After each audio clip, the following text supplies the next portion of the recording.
एक बार सीता जी अपनी सहेलियों के साथ जनक जी के महल में मनोरंजन के लिए गई। वहाँ पर एक वृक्ष पर उन्होंने तोते के एक जोड़े को देखा। दोनों आपस में बातें कर रहे थे। एक ने कहा कि अयोध्या में एक सुंदर और प्रतापी कुमार है जिनका नाम श्री राम है। उनसे सीता जी का विवाह होगा। श्री राम 11,000 वर्षों तक इस धरती पर राज्य करेंगे। सीता और राम दोनों एक दूसरे के जीवन साथी की तरह इस धरती पर सुख से जीवन बिताएंगे। सीता ने अपना नाम सुना तो दोनों पक्षियों की बात गौर से सुनने लगी। उन्हें अपने जीवन के बारे में और बातें सुनने की इच्छा हुई।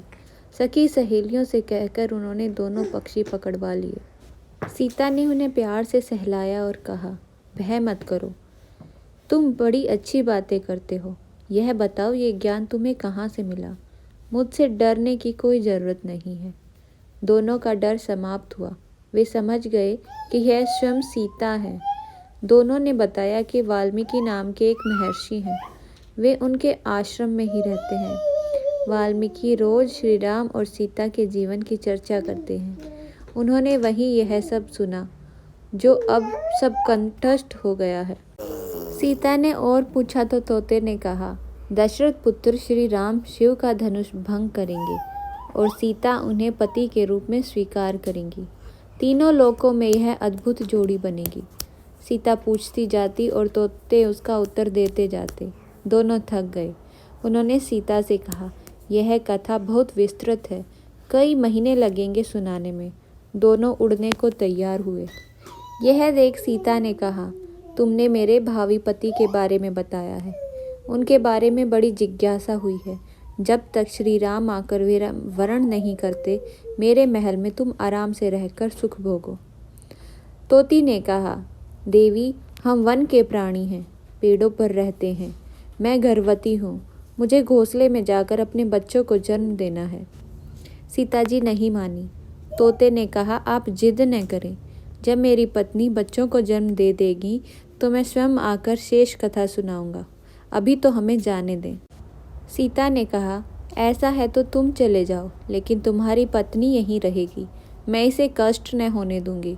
तोते को पत्नी से बड़ा प्रेम था। वह अकेला जाने को तैयार न था।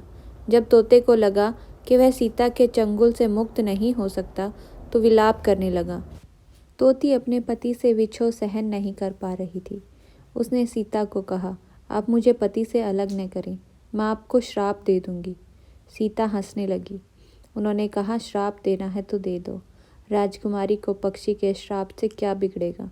तोती ने श्राप दिया, एक गर्भवती को जिस तरह तुम अपने पति से दूर कर रही हो, तुम जब गर्भवती रहोगी तो तुम्हें पति का बिछोह सहना पड़ेगा। श्राप देकर तोती ने प्राण त्याग दिए। पत्नी को मरता देख तोते ने गुस्से में कहा, अपनी पत्नी के वचन सत्य करने के लिए मैं ईश्वर को खुश करके श्री राम के नगर में जन्म लूँगा और अपनी पत्नी के श्राप को सत्य करने का माध्यम बनूंगा। वही तोता बाद में अयोध्या का धोबी बना, जिसने झूठा लांछन लगाकर श्री राम को इस बात के लिए विवश किया कि वह सीता माँ को महल से निष्कासित कर दें। अगर आपको वीडियो अच्छी लगी हो तो चैनल को ज़रूर सब्सक्राइब करें और हमें कमेंट सेक्शन में बताएं आपको स्टोरी कैसी लगी। Thank you. Have a nice day. Bye bye.